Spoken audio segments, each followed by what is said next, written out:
Fidèle Info, c'est une chaîne Pinguin. Bonsoir, chers internautes de Fidèle Info, bienvenue dans votre info du jour.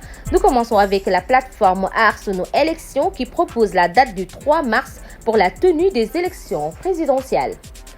Anta Babacar Ngom a déclaré qu'elle a une seule nationalité et elle est sénégalaise. Pour rappel, Anta Babacar Ngom est candidate à la présidentielle au Sénégal. Après le décès d'Alpha Yoro Tunkara, un autre étudiant nommé Prosper Célestine Senghor, étudiant de l'UGB, a également perdu la vue des suites de ses blessures lors des manifestations contre le report de l'élection présidentielle. Maître Ngagne Demba Touré vient d'être arrêté par la division des investigations criminelles après son retour de l'exil au Mali. L'annonce a été faite par Jotna TV.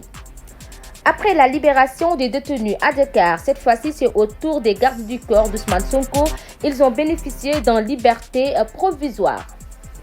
Toussaint Manga, membre de ex-Pastef, a été limogé de son poste de médecin-chef après sa libération de prison.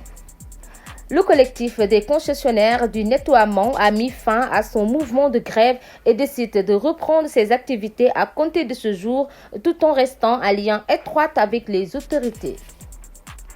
À Cap Skirring, le chavirement d'un pirogue a fait 3 morts, un porté disparu et 7 rescapés.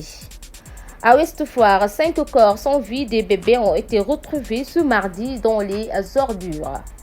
Actualité sportive en beach soccer, le Sénégal qui vient d'être éliminé par Japon au premier tour. Tournoi international U19, la génération foot et Ajax ont fait match nul, un but partout de la deuxième jour du tournoi. Onsama, un nouveau sélectionneur des Paravons, a été victime d'un empoisonnement. Cependant, il est sorti de l'hôpital aux premières heures de la matinée. Bayern annonce le départ de Tuchel à la fin de la saison. Actualité internationale, le Premier ministre français souhaite placer l'agriculture au rang des intérêts fondamentaux de la nation. Le projet est attendu d'ici l'été. Aux Pays-Bas, un accident industriel s'est produit lors de la construction d'un pont entraînant la mort de 2 personnes et de 2 blessés. Nous terminons en Ukraine avec l'Union européenne qui s'est mis d'accord sur un nouveau paquet de sanctions contre la Russie.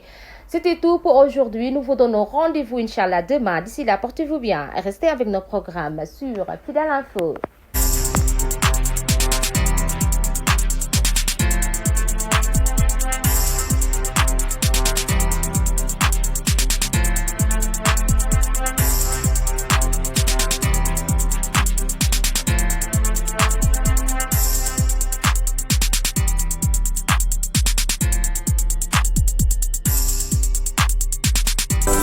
Fidèle Info, c'est une chaîne Pinguin.